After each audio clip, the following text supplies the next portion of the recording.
Merci beaucoup, merci de m'avoir invité. Deux remarques à la suite de votre intervention. Premièrement, je récuse l'appellation de patron de gauche parce que on a des engagements citoyens qui ne sont pas des engagements qu'il faut mélanger avec les engagements professionnels. Quand on est patron d'une entreprise, on est le patron d'une entreprise. J'ai par ailleurs des opinions politiques que je classerais plutôt dans la catégorie républicaine. Je me considère comme un républicain. Bon. Ben, ça peut être très exigeant d'être républicain, hein, mais je ne mélange pas les deux. Quand vous êtes patron de l'entreprise, vous êtes patron de l'entreprise. Ce qui ne veut pas dire qu'on est patron de droite aussi. Hein. Bon, on est patron. Ça, c'est une première remarque. La seconde, c'est sur l'absence de réflexion sur la performance des organisations dans mon rapport. Vous avez tout à fait raison. Mais en fait, je répondais à une commande du Premier ministre qui me demandait quelle était la politique de l'État. Et je pense que l'État a une très faible influence sur la manière dont fonctionnent les organisations au sein des entreprises. Et je pense même qu'il peut s'abstenir d'en avoir de l'influence parce que je ne vois pas quelle expertise il apporterait à cela. Il faudrait d'ailleurs se poser la question de savoir s'il manage bien lui-même sa propre sphère. Et je peux vous dire que dans ce domaine, il y a certainement des progrès à faire. Donc je ne me suis pas exprimé sur ce point, mais il serait tout à fait intéressant qu'on puisse en parler. Bien, je vais pas donc paraphraser mon rapport, mais essayer de vous en donner la logique d'ensemble qui part d'un constat qui est assez sévère sur la compétitivité de l'industrie française. Tous les chiffres vont dans le mauvais sens. Et la raison qui m'a paru la plus importante, c'est que l'industrie française n'a pas réussi à sortir du piège des prix. Les industries des pays développés qui réussissent sont celles qui parviennent à ce qu'on appelle une spécialisation internationale qui les met à l'abri d'une compétition par les prix trop forte. C'est le cas de l'industrie allemande qui fait ses prix. Vous n'achetez pas une Mercedes parce qu'elle est bon marché, vous achetez une Mercedes parce que c'est une Mercedes. Vous achetez une machine-outil allemande parce que vous n'avez pas le choix, il n'y en a pas d'autre ailleurs.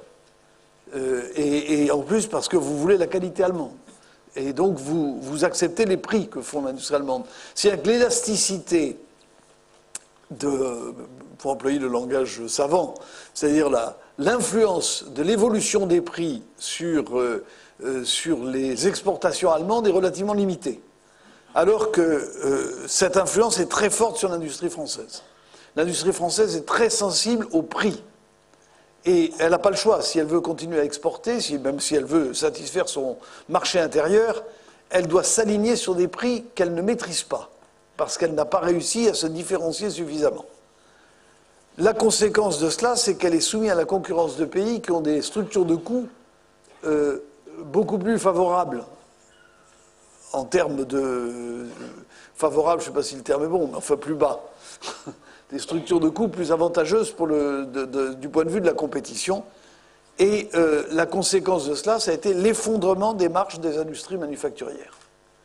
Les industries manufacturières avaient une marge de 30% au début de la décennie 2000, 20% à la fin de la décennie. Moins de 10%, c'est-à-dire ils ont perdu un tiers de leur marge. La conséquence, c'est que la capacité d'autofinancement des entreprises françaises, qui était de 90%, est maintenant de 60%. Pour autofinancer leurs investissements, les entreprises françaises doivent emprunter ou faire appel à leurs actionnaires. Elles ne trouvent pas en elles-mêmes les ressources nécessaires. Et au revoir. Et donc, c'est un cercle vicieux, puisque pour sortir du piège des prix, il faut investir, il faut faire de la recherche, il faut faire de l'innovation, il faut faire de la qualité, il faut faire même de la productivité. Et les entreprises françaises sont sevrées de ressources pour le faire. Ne vous laissez pas illusionner par le CAC 40, qui, lui, fait des bénéfices importants, mais le CAC 40, il est largement internationalisé, et l'essentiel d'ailleurs de ses bénéfices sont réalisés à l'extérieur de France. Donc il n'est pas représentatif du tissu industriel français. Voilà pour la cause immédiate. Alors ensuite, il y a évidemment dans le diagnostic pourquoi en étant arrivé à cette situation. Alors je ne vais pas paraphraser mon rapport, j'ai donné un certain nombre d'indications dans ce domaine. Pour sortir de cette situation, il faut à la fois agir sur l'immédiat présent et manifester une très grande persévérance. Il faut agir sur l'immédiat présent parce qu'il faut stopper la glissade, redonner de la confiance. Je suis frappé de voir à quel point la France est actuellement dans un état de pessimisme profond. Et à ce pessimisme est associé le scepticisme. C'est-à-dire que les Français, un, se disent on va au fond du trou, et deux, on ne s'en sortira pas.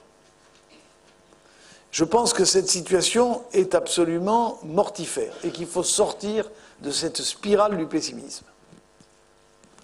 Et pour cela, j'ai proposé ce qu'on appelait un choc de compétitivité ou un choc de confiance, qui visait à envoyer d'abord à donner un ballon d'oxygène aux entreprises, pour leur permettre de s'engager dans un cercle plus vertueux, mais surtout à créer un choc de confiance qui fasse que les gens retrouvent l'envie d'investir, d'entreprendre.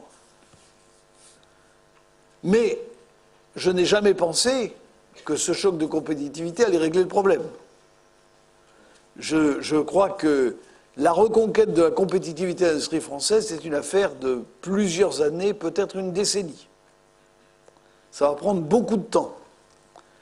Il y a des mesures à prendre qui concernent l'innovation, qui concernent la coopération entre les différents acteurs, la recherche avec l'industrie, la formation avec l'industrie, les grandes entreprises avec les PME. Comment reconstituer un tissu de coopération et de partenariat dans notre pays. Il y a tous les aspects liés à la formation professionnelle, formation initiale, formation continue. Il y a tout ce qui concerne la réorientation du financement, des financements disponibles vers l'industrie. La France est un pays extrêmement riche. L'épargne des Français, c'est 16% de leurs revenus. On est des pays du monde qui épargnent le plus. Cette épargne ne va pas vers l'industrie. Il faut l'orienter vers l'industrie. Et puis, bien sûr, il faudra modifier la donne sociale dans ce pays et la donne du marché du travail. On reviendra, je suis sûr, sur ce sujet, donc je ne vais pas, dans cette première phase, aller loin. Voilà, cette dimension du temps long, elle est peu compatible avec la démocratie. Parce que la démocratie, ce sont des élections qui scandent régulièrement la vie politique. Et que être persévérant, mener des actions de longue durée, ça devient de plus en plus difficile dans le monde dans lequel nous vivons. Et c'est pourtant l'exercice auquel il va falloir que la France s'astreigne. C'est être persévérante dans la mise en œuvre, j'allais dire dans l'effort, mais je ne voudrais pas dire que c'est... Il n'y a pas que du pénible là-dedans, il y a aussi développer l'innovation, ce n'est pas du pénible, mais c'est un effort que le pays doit faire dans la durée. Et pour qu'il y ait cette persévérance, pour que l'impulsion politique demeure, eh bien, il faut que l'opinion publique la soutienne. Et pour que l'opinion publique la soutienne, il y a deux conditions pour moi. La première, c'est que le débat continue sur l'industrie, sur la priorité industrielle. Qu'on n'oublie pas que sans industrie, il n'y a pas d'innovation, il n'y a pas, le progrès technique passe mal, il n'y a pas d'équilibre du commerce extérieur. Un emploi industriel crée 4 emplois à l'extérieur de l'industrie. Un pays qui veut vivre indépendant et relativement à l'abri des crises a besoin d'une industrie. Il va falloir que ce débat continue dans le pays pour soutenir cette persévérance à laquelle j'appelle. Et puis deuxièmement, il va falloir que les forces sociales du pays j'allais dire, prennent conscience de leur responsabilité en cette affaire. Je pense que sans un dialogue social positif, dynamique, nous ne réussirons pas. Je pense que c'est un des points de blocage majeurs de la société française. C'est un dialogue social figé. J'allais dire, je n'ose pas le dire ici, par certains aspects archaïques, qui fait que chacun est sur des postures.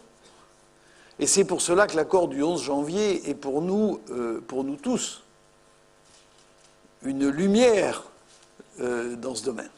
Parce que je pense que pour la première fois depuis plusieurs décennies, les acteurs sont sortis de positions figées. Pas tous, puisque tout le monde n'a pas signé. Mais je crois que c'est absolument essentiel. Et la reconquête de la compétitivité, là aussi, ça va être la mise en œuvre persévérante de l'accord du 11 janvier. Et la mise en œuvre persévérante, ça veut dire non seulement que les mesures qui ont été agréées entre les partenaires sociaux soient mises en œuvre, mais ça veut dire aussi que la dynamique qui a été créée par cet accord perdure.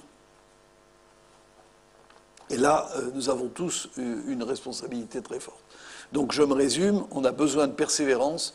Pour avoir de la persévérance, il faut que le débat politique continue et il faut que le dialogue social se retrouve la dynamique qu'il a perdue au cours des années, des 30 dernières années, je dirais. Je crois que c'est absolument essentiel. Je le dis d'ailleurs à toutes les organisations syndicales et au patronat. Ça me paraît être un point tout à fait décisif. Voilà ce que je voulais vous dire en guise d'introduction. Je ne vais pas aller plus loin à ce stade. Merci.